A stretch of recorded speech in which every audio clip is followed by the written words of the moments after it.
Howdy, welcome back to Weld County Regulators. Today is Sunday at 2:45 a.m., 2:51. That clock is an hour behind. And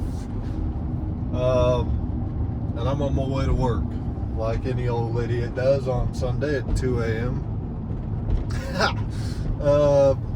They called me yesterday, told me they had some problems. They said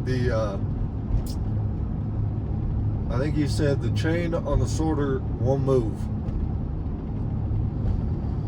There's like 5 chains that could be considered the chain on the sorter. So, I'm going to try to figure out what he's talking about with that. And then I have some other problems with that sorter, and then some problems on another machine, and then some chains I can replace on a different machine. There's a lot of things I can do today. I'm going to try to get some stuff done. Take y'all along for it. Anyhow, with them. Yeah, Eddie, we're here. So what I think happened is this thing wouldn't come up. That's called the tipper carrier. So one of these chains wouldn't move.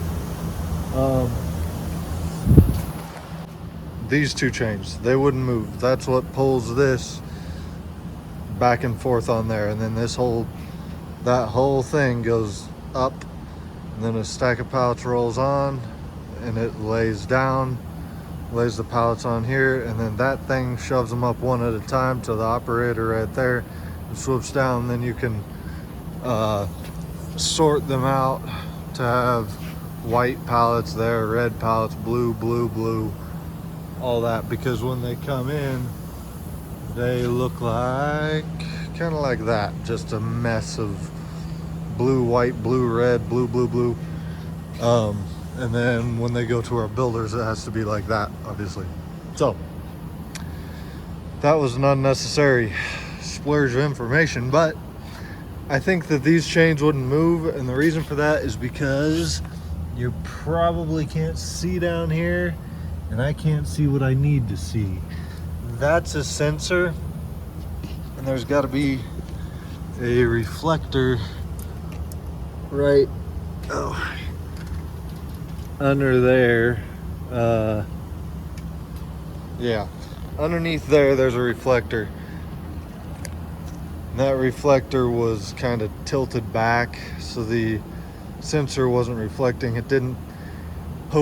It thought that this whole thing was like not all the way down. That's why those wouldn't move yesterday. So we don't need to fix that at all. Maybe replace that reflector possibly. But this sprocket here, you can't really see, but it's got a bearing in there, and all the balls fell out of it. So that's no longer bearing, it's just metal on metal. More important than that, which that means that this chain is very loose, and it gets stuck sometimes right in there where it's dipped down. So that does need fixed, but before that, this needs fixed. You can see the chain is not exactly centered on there. On this side, we have a rail, which is getting really worn out, but there's a rail over there for the chain to ride on. Over here, that rail has worn off somehow, so there is no rail over here at all. And the chain has worn 2 big grooves in it, so I'm going to try to fill up those grooves with weld, and then take a rail, set on there, and weld it on so that the chain stays where it needs to be. Yes sir. After a long time of grinding, all them tabs are off of there, and it's just a flat piece of metal. And now I'm going to take this rod and put it on here like that or something and weld it there, and that way the chain can ride on top of that instead of coming off the side. What was happening is up here, the sprocket, this sprocket was a little bit sideways like that. You can see how rounded off the teeth are. That chain just kept popping off the side of it. That tensioner is also a little bit crooked. So that would kick this sideways, and then the chain would come off, and chain being all the way over, like the center of the chain was over here instead of here. So it was all kinds of messed up, and this is gonna help a lot. I just bit my tongue with that anyway. So I'm gonna weld that down with 7018, just about 1, 2, 3, 4, 5, 6 2.5 inch beads, maybe 3-inch beads. We'll see how it goes.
All right, we got our guide on there. I just did like a 2-inch, 2-inch, and then 1-inch tacks everywhere else. I don't think it's going anywhere. It's underneath the chain, so you know, I don't think it'll go anywhere, but I'm gonna try to put it all together now. And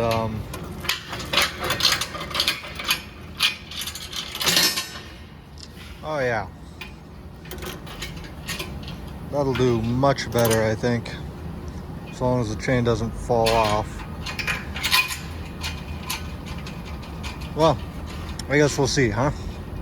I think it'll do quite a bit better. Awesome.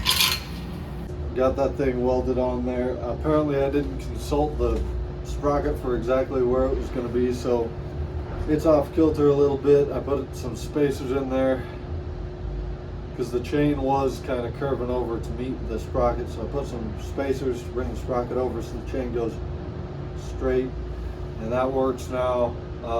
And then the boss man was just telling me, he's not my boss, he's the other guy here.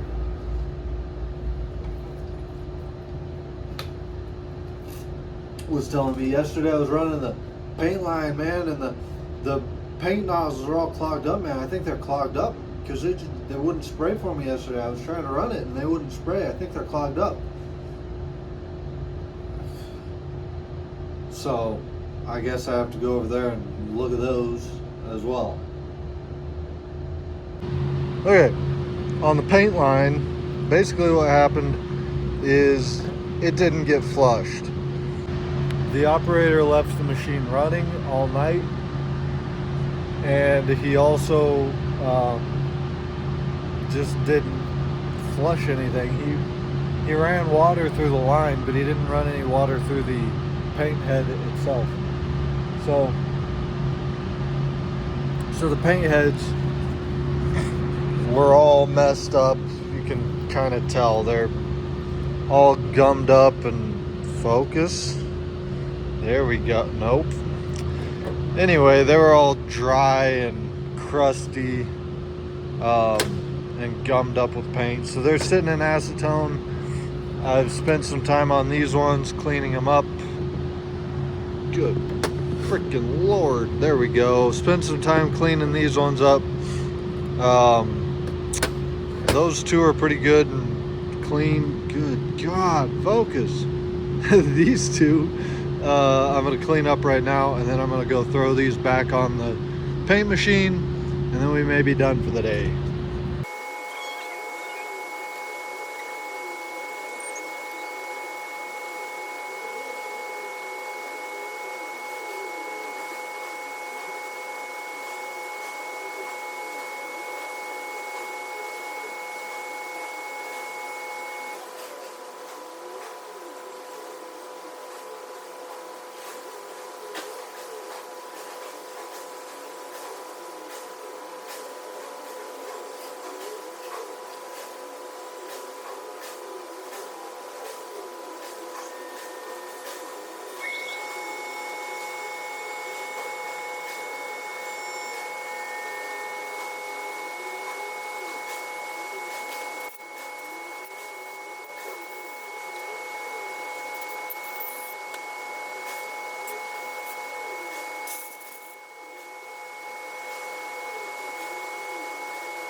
Yeah, all those are clean. We're gonna go put them back on the paint line. Hopefully they work on tomorrow. It's obvious what I'm doing. I'm trying to weld this thing. Hold on. Yeah. Trying to weld this piece back up here where it should be like that, roughly. So that's how I'm gonna do it. I'm gonna hold it right there, and then I'm gonna put a tack right there, and then maybe turn it over and put a tack over here. And then we'll probably do that at about, roughly 50 amps or so with a 3/32 6013 rod. 6013 is very low penetrating, so it won't go all the way through this thing. Pretty thin metal right there at where the two of those meet. So we'll do 2 tacks, and then we'll probably turn it up to about 65-70 amps, and then we'll burn a bead all the way around it, just turning it like that. Do a bead all the way around.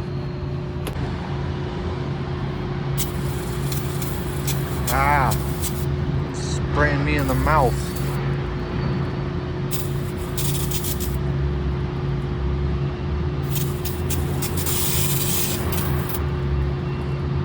Get the grease off of there so it don't catch on fire.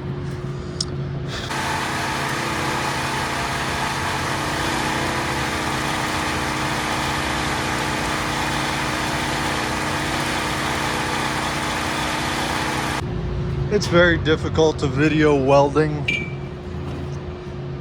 without a second person anyway. Finish this off without the camera, and it's looking okay. I mean, not very good. There was a lot of slag in there when I laid my second bead, so I laid a bead down and then I went over that bead. and there was quite a bit of slag left. Oh, that's not too bad. That's not bad either. That's, yeah, mediocre. That's not bad. That's pretty bad.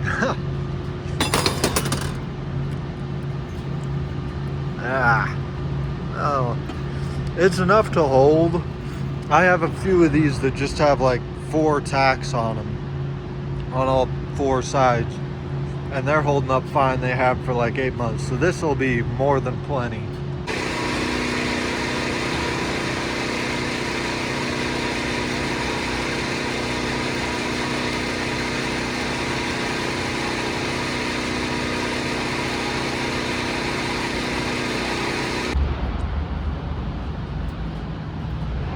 Tried to do this side without a camera at all, and it worked out. That's pretty nice. Don't worry, I still have fucking dog shit there, but I don't know. That part of it's nice.